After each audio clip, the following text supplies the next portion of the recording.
Hello guys, welcome to my YouTube channel. Guys, आज हम बात करने वाले हैं एक स्पेशल अनाउंसमेंट के बारे में, जिसमें हम 1000 क्वेश्चन की सीरीज़ लेकर आ रहे हैं और आपको 25 क्वेश्चन डेली मिलेंगे। और एक चीज़ और है कि ये क्वेश्चन बहुत ही ज़्यादा स्पेशल होंगे, यानी कि 1000 क्वेश्चन की जो सीरीज़ स्टार्ट होने वाली है उसमें हम इजी टू मॉडरेट चलेंगे, अगेन मॉडरेट टू टफ चलेंगे। तो इसलिए आपको ये नहीं सोचना है कि अभी तो ये तो सारे इजी क्वेश्चन हैं, इसे तो हम इजी तरीके से कर ले रहे हैं या ऐसे एग्जाम्स में आएंगे क्या। तो इस तरीके से आपको नहीं सोचना है, इसको ध्यान से देखना है। अगर आपको क्वेश्चन आ रहे हैं तो आप उसे रिवाइज करिए, अगर क्वेश्चन नहीं आ रहे तो आप उसे सीखिए, बस इतना सा करना है। कभी कभी फ्रेंड्स आपने देखा होगा, खुद भी देखा होगा कि जब आप एग्ज़ाम्स देते हैं तो उसमें सारे टफ क्वेश्चन तो पूछे नहीं जाते या फिर सारे मॉडरेट भी नहीं पूछे जाते। तो पूछा कैसा क्वेश्चन जाता है, तो जो क्वेश्चन पूछे जाते हैं उसमें आपको इजी क्वेश्चन भी एक आध मिलेंगे और मॉडरेट भी मिलेंगे, टफ भी मिलेंगे। तो इन तीनों लेवल के क्वेश्चन लगभग सभी एग्ज़ाम्स में रहते हैं। आपने एक चीज़ देखा होगा कि जब आप कोई कॉम्पिटिटिव एग्ज़ाम देते हैं तब क्या होता है कि जब हमसे कोई इजी क्वेश्चन छूट जाता है या फिर इजी क्वेश्चन का हम आंसरिंग गलत कर देते हैं तो फिर हमें बहुत ही ज़्यादा तकलीफ़ होती है, बहुत ही ज़्यादा दिक्कत महसूस होती है, बहुत ही ज़्यादा अपने ऊपर गिल्ट फील होता है कि ये क्वेश्चन कैसे मुझसे गलत हो गया। ये चीज़ आती है हमारे दिमाग में, ये लगता है कैसे मुझसे ये क्वेश्चन गलत हो गया, मुझे तो ये क्वेश्चन पता था। तो यही सिचुएशन ना जनरेट होने पाए, इसीलिए हम इजी टू मॉडरेट लेकर। तो चलिए अब हम स्टार्ट करते हैं अपना क्वेश्चन कि जिस काल का कोई लिखित विवरण नहीं उपलब्ध हो उसे हम क्या कहेंगे। लिखित विवरण नहीं उपलब्ध हो उसे हम क्या कहेंगे। प्रागैतिहासिक काल, आद्य ऐतिहासिक काल, प्राचीन काल या फिर ऐतिहासिक काल। तो इनमें से कौन सा सही है? तो इनमें से सही है क्या? प्राग ऐतिहासिक काल। अच्छा, प्रागैतिहासिक काल में क्या होता है? इनमें हमें कोई लिखित विवरण नहीं प्राप्त होता है। आद्य ऐतिहासिक काल में क्या होता है कि आपको कुछ जो है पत्थरों, ताम्र पत्रों, इन सब चीज़ों पे आपको, पत्थरों, इन सब चीज़ों पे आपको कुछ ना कुछ लिखित विवरण मिल जाता है, जिसकी वजह से ये आपका राइट आंसर नहीं होगा। यानी राइट आंसर क्या है? प्रागैतिहासिक काल। तो नेक्स्ट क्वेश्चन लेते हैं।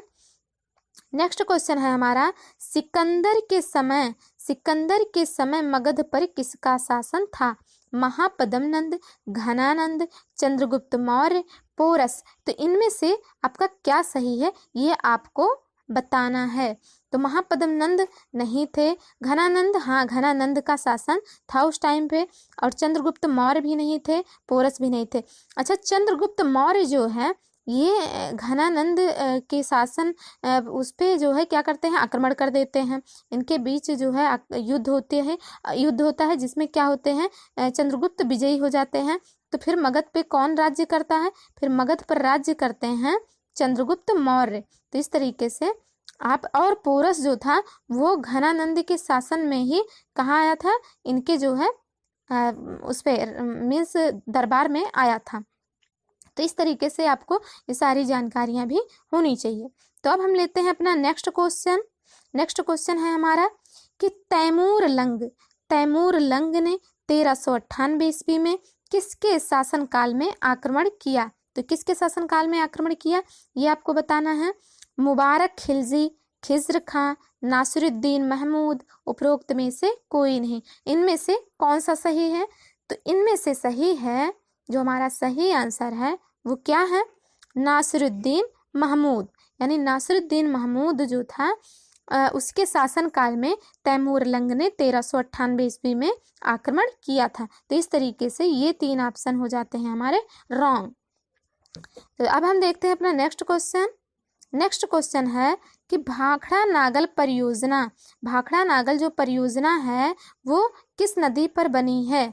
तो भाखड़ा नागल परियोजना किस नदी पर बनी है? गोमती, सतलज, झेलम, ब्यास। अगर आपको पता है तो आप हमें कमेंट डाउन करके ज़रूर बताएं। ये बहुत ही इजी क्वेश्चन है और इसको आपने अब तक कईयों बार पढ़ा होगा, इसलिए इसका आंसर आपको आ ही रहा होगा, इसलिए आप हमें आंसर ज़रूर करें।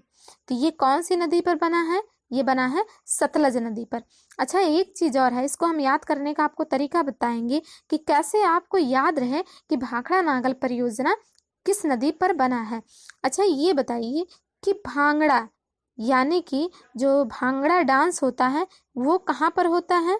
तो ये सबको पता होगा, ये कहाँ पर होता है? पंजाब में।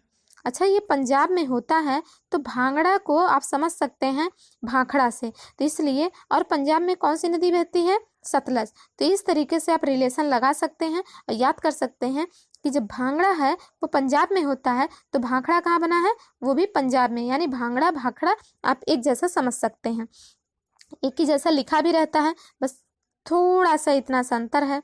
और ये किस नदी पर बना है? सतलज पर। और पंजाब में कौन सी नदी बहती है? सतलज।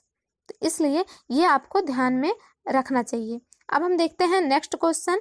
अच्छा, नेक्स्ट क्वेश्चन है हमारा, स्वांगला कहाँ की जनजाति है? स्वांगला कहाँ की जनजाति है? हिमाचल प्रदेश, पंजाब, कर्नाटक, आंध्र प्रदेश।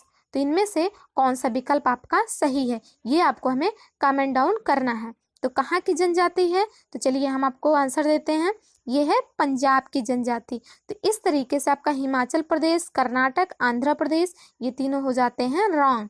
आपको क्या याद रखना है? स्वांगला पंजाब की जनजाति है।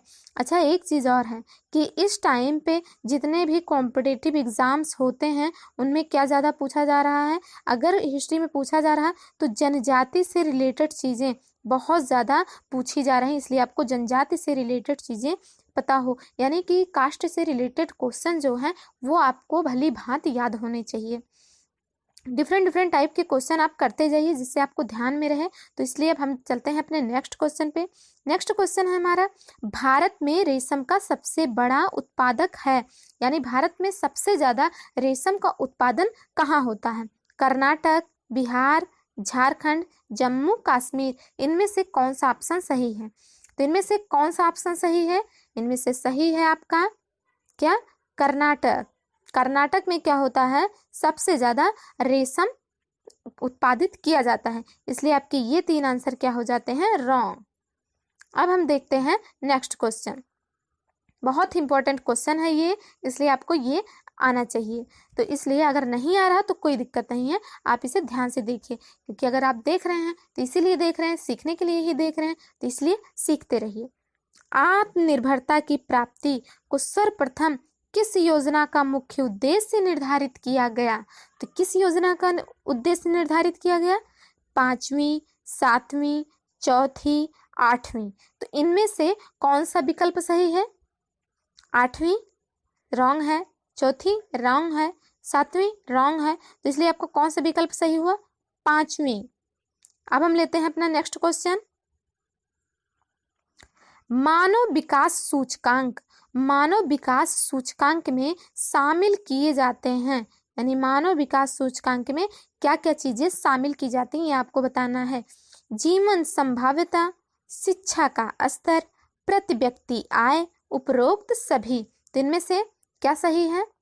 क्या सही है आप हमें कमेंट डाउन करिए, जिसे पता हो, और जिसे नहीं पता हो ध्यान से देखें। तो क्या है? जीवन संभाव्यता, ये भी शामिल किया जाता है। शिक्षा का स्तर, ये भी इम्पोर्टेंट है, शामिल किया जाता है मानव विकास सूचकांक में। और प्रति व्यक्ति आय बहुत ही नेसेसरी है। उपरोक्त सभी, हाँ ये तीनों जो है, ये तीनों सभी जो है शामिल किए जाते हैं। तो इसलिए आपको समझ में आ गया होगा। नेक्स्ट क्वेश्चन, विश्व का सबसे ऊंचा जलप्रपात है। अच्छा, ये क्वेश्चन हमने पिछले टाइम ही मीन्स इसके पहले भी कर लिया है, तो इसलिए कभी कभी हो जाता है कि बाय मिस्टेक जो है क्वेश्चन रिपीट हो जाते हैं, इसलिए ज़्यादा परेशान होने की ज़रूरत नहीं है। और जो है अगर आपको आ रहा है तो भी, अगर नहीं आ रहा तो भी कोई चिंता करने की बात नहीं है। इसमें कौन सा सही होगा, इसमें आपको ये बताना है कि कौन सा सही है। तो कौन सा सही है? इसमें सही है एंजिल, यानी विश्व का सबसे ऊंचा जो जलप्रपात है वो कहाँ पर है? एंजिल में। और ये हुंड्रू जो है ये दूसरा हमारा विकल्प है। तो अब हम लेते हैं नेक्स्ट क्वेश्चन। बौद्ध धर्म का संपूर्ण सार किसमें निहित है? बौद्ध धर्म का संपूर्ण सार किसमें निहित है, ये आपको बताना है। अष्टांगिक मार्ग, 10 शील, त्रिपिटक, 4 आर्य सत्य। तो इनमें से कौन सा सही है? तो बौद्ध धर्म का जो संपूर्ण सार है वो निहित है किसमें? 4 आर्य सत्य में, जो कि बुद्ध जी ने बताया था। तो इसलिए आपका आंसर क्या है? 4 आर्य सत्य। और इसमें ये 3 विकल्प हो जाते हैं रॉन्ग। अब हम देखते हैं अगेन नेक्स्ट क्वेश्चन। तत्वबोधिनी सभा के संस्थापक कौन थे? तत्वबोधिनी सभा के संस्थापक कौन थे? तो सुरेंद्रनाथ बनर्जी, केशव चंद्र सेन, देवेंद्रनाथ टैगोर, उपरोक्त सभी। इनमें से कौन सा सही है कि तत्वबोधिनी के सभा के संस्थापक हैं? तो इनमें से कौन सा सही है? इनमें से सही है हमारा, क्या सही है? देवेंद्रनाथ टैगोर। तो इसलिए आपके बाकी आंसर क्या हो जाते हैं? रॉन्ग। अब हम लेते हैं अपना नेक्स्ट क्वेश्चन। अच्छा, नेक्स्ट क्वेश्चन है हमारा, विश्व में लौह अयस्क का उत्पादन सबसे ज्यादा कौन करता है? क्या पूछ रहा? विश्व में लौह अयस्क, लौह अयस्क का उत्पादन सबसे ज्यादा कौन सा देश करता है? चीन, भारत, रूस, यूएसए। तो इनमें से कौन सा सही है? अगर आपको पता है तो कमेंट डाउन आप जरूर करिए। तो इसमें से सही है रूस, यानी जो भारत का बहुत सहयोगी देश है, वो जो है लौह का उत्पादन बहुत ज़्यादा मात्रा में करता है। इसलिए ये 3 ऑप्शन आपके हो जाते हैं रॉन्ग, यानी चीन, भारत, यूएसए, ये तीनों नहीं है। भारत में बेरोजगारी का मुख्य स्वरूप क्या है? बहुत इंपॉर्टेंट क्वेश्चन है कि भारत में बेरोजगारी का मुख्य स्वरूप क्या है? चक्रीय, संरचनात्मक, एकल, उपरोक्त में से कोई नहीं। तो इनमें से क्या सही है? तो इनमें से सही है आपका संरचनात्मक, यानी संरचनात्मक दृष्टि से बेरोजगारी जो है होती है यहाँ पर। चक्रीय नहीं होती, एकल नहीं होती, उपरोक्त में से कोई नहीं, ये तो बिल्कुल गलत है क्योंकि संरचनात्मक होती है। तो अब नेक्स्ट क्वेश्चन हम देखते हैं। अच्छा, राष्ट्रीय आय की गणना का आधार वर्ष क्या है? राष्ट्रीय आय की गणना का आधार वर्ष क्या है, ये आपको बताना है। 1970 से 71, 1993 से 94, 1999 से 2000 और इनमें से कोई नहीं। तो कौन सा ऑप्शन सही है? ऑप्शन नंबर सी, यानी कि 3। तो ये सही है आपका, इसलिए आपके ये 3 विकल्प हो जाते हैं रॉन्ग। नेक्स्ट क्वेश्चन, दो अक्षांशों के बीच की दूरी कितनी होती है, ये आपको बताना है। 107 किलोमीटर, 111 किलोमीटर, 115 किलोमीटर, उपरोक्त में से कोई नहीं। आपको इसका आंसर देना है कि इनमें से क्या सही है। तो इनमें से क्या सही है? इनमें से सही है 111 किलोमीटर, और बाकी के विकल्प आपके क्या हो जाते हैं? रॉन्ग। तो नेक्स्ट क्वेश्चन अब हम उठाते हैं। निम्न में से पृथ्वी का उपग्रह कौन है? बहुत ही इजी क्वेश्चन है, एकदम छोटे बच्चे वाला क्वेश्चन है, इसीलिए आपको ये क्वेश्चन जरूर से जरूर आना चाहिए और किसी का भी ये गलत नहीं होना चाहिए। तो इसमें से कौन सा सही है? निम्न में से पृथ्वी का उपग्रह कौन है? चंद्रमा, गैनीमेड, फोबोस, डेमोस। तो इनमें से कौन सा सही है? चलिए, मुझे पता है सभी ने आंसर सही दिया होगा। चंद्रमा ने, मीन्स चंद्रमा जो होती है वो पृथ्वी का उपग्रह है। तो इनमें से ये 3 विकल्प आपके क्या हो जाते हैं? रॉन्ग। सभी का आंसर सही होगा। अब हम नेक्स्ट क्वेश्चन देखते हैं। कांग्रेस के पहले अध्यक्ष कौन बने? तो अच्छा, कांग्रेस के पहले अध्यक्ष कौन बने थे? सुरेंद्रनाथ बनर्जी, व्योमेश चंद्र चटर्जी, दादा भाई नौरोजी, गोपाल कृष्ण गोखले। तो इनमें से कौन सा ऑप्शन आपका सही है? तो इनमें से आपका आंसर नंबर कौन सा सही है? व्योमेश चंद्र चटर्जी। व्योमेश चंद्र चटर्जी जो हैं वो क्या हुए थे? पहले कांग्रेस अध्यक्ष बने थे, इसलिए आपके ये 3 विकल्प हो जाते हैं रॉन्ग। अब हम नेक्स्ट देखते हैं। बारदौली सत्याग्रह, बारदौली सत्याग्रह संबंधित है किससे? महात्मा गांधी से, कस्तूरबा गांधी से, जवाहरलाल नेहरू से, वल्लभ भाई पटेल से। तो इनमें से कौन सा सही है? इनमें से सही है आपका आंसर, चलिए आप कमेंट डाउन करिए कौन सा सही है। वल्लभ भाई पटेल। तो वल्लभ भाई पटेल जी जो हैं वो आपको पता है कि उनको कुछ और भी कहा जाता था, तो चलिए वो हमें बताइएगा कि वल्लभ भाई पटेल को किस अन्य नाम से पुकारा जाता था? और ये 3 ऑप्शन हो जाते हैं आपके गलत, और इसका आंसर आपको जरूर से जरूर देना है। नेक्स्ट क्वेश्चन है हमारा, विश्व का सर्वाधिक ऊंचा सक्रिय ज्वालामुखी नहीं है, तो इनमें से कौन सा नहीं है?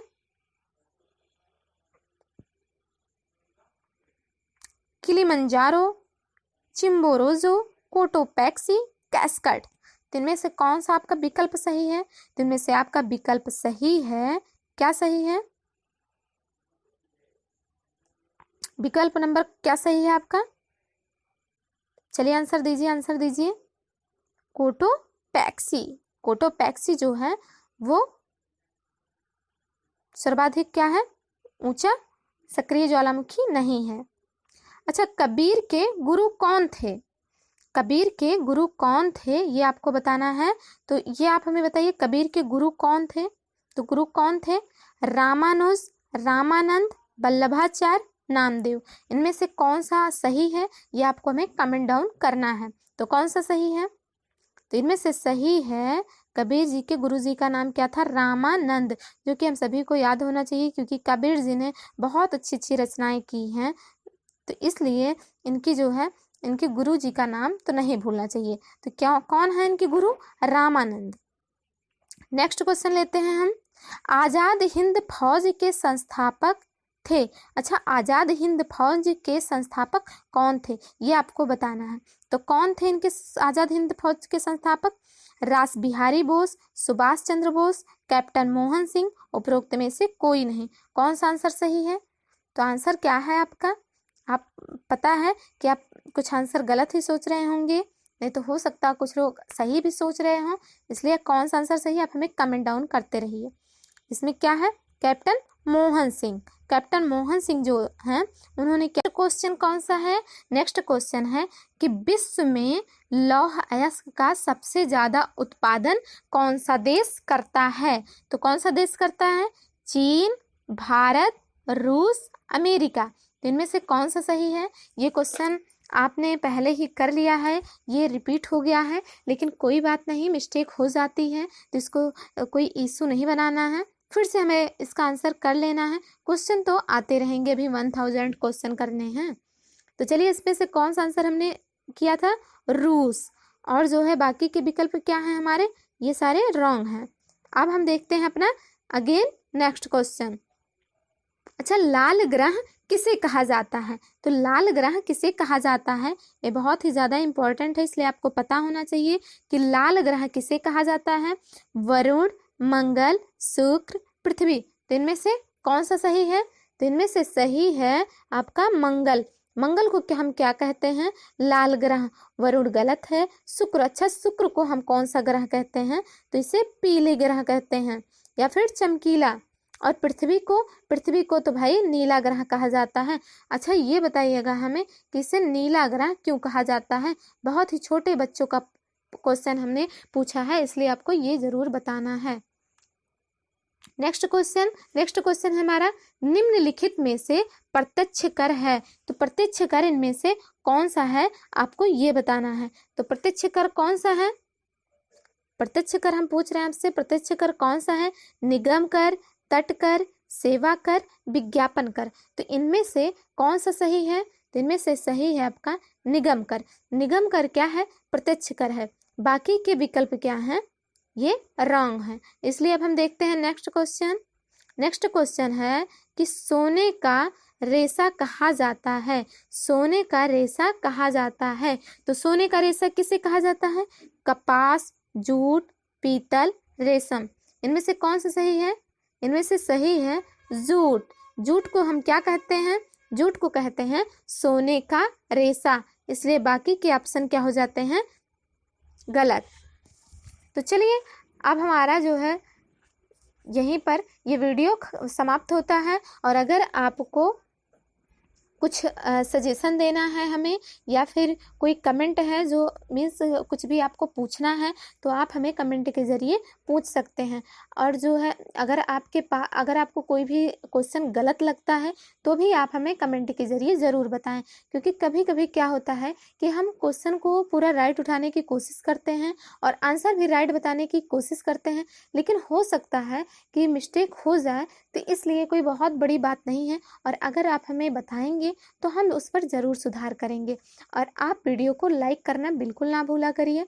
अगर आप लाइक करेंगे तो ही हमें बहुत ज़्यादा मोटिवेशन मिलता है, जिससे हम आगे की वीडियो को जारी रखें। तो इसलिए आप लाइक करिए। अगर डिसलाइक करते हैं तो भी आप हमें रीज़न ज़रूर कमेंट बॉक्स में बताएं कि आप डिसलाइक क्यों कर रहे हैं, क्या इम्प्रूवमेंट आपको चाहिए। तो ये सारी चीज़ें आप ज़रूर से ज़रूर बताएं।